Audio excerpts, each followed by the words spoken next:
I'm Carol Bacak-Egbo, historian for Oakland County Parks. Join me now for an episode of History in Our Parks.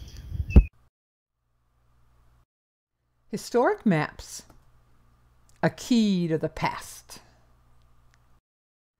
In researching our Oakland County parks, I've come to learn that historic maps are a very, very valuable resource. Depending on the year, they can show us the location of things like churches and schools, residences and cemeteries, highways, and railroads and drains, even school district boundaries. We're fortunate in Oakland County that we have access in each of our townships to 4 critical historic maps, one from 1857, one from 1872, one from 1896, and one from 1908.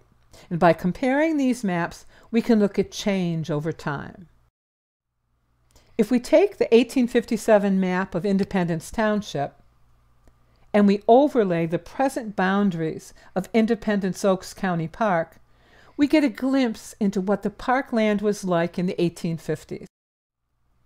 We see that Joseph Baldwin had a large farm. The Bump family, a smaller farm. We can see the location of roads. And then if we compare this map to the 1872 map, we can look at changes over time.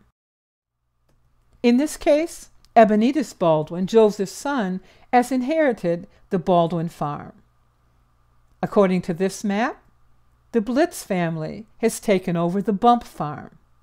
And this map has something the 1857 map didn't have, little squares. And those squares are showing the location of the family house. Now, not the outbuildings, not the chicken coops or the barns, but at least it shows the location of the house. And then if we take this map and we overlay it with a satellite photo, we see that the Baldwin family farmhouse was right at the entrance to Independence Oaks County Park. Farmhouse is gone now, but at least now we know the location. Here was the Blitz family farmhouse. There's nothing but foundation left for it. Foundation still exists in a section of the park. But it was that map that helped us identify whose foundation this was. Now, a word of caution. Just like any historic resource, there are going to be mistakes on historic maps. For example, the Blitz family wasn't the Blitz family. It was the Bellitz family, a family whose name was continually misspelled on historic maps. And Ebenetus Baldwin? His name appears the same on each of the historic maps. But on his gravestone, it says Ebenetus Baldwin.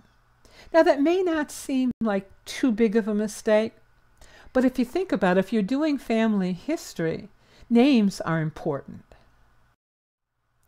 And here on the 1872 map, it shows the Michigan Midland Railroad. There's just one problem. This railroad never existed. It was planned, it was proposed, it was designed on paper, but it was never built. And just to the north of the park, a tiny graveyard is marked on the 1872 map. But on the 1896 map, it's disappeared. So, what was the mistake? Was it there and then it got missed on the 1896 map? What's there now? Now it's just a grassy little hill with some trees. So, was there a cemetery here, like the 1872 map said? If there was, what happened to the gravestones? Who was buried here? Now, to answer those questions, it's going to take a lot more than historic maps. But I have a feeling if I can answer those questions, I'm going to have a really good story.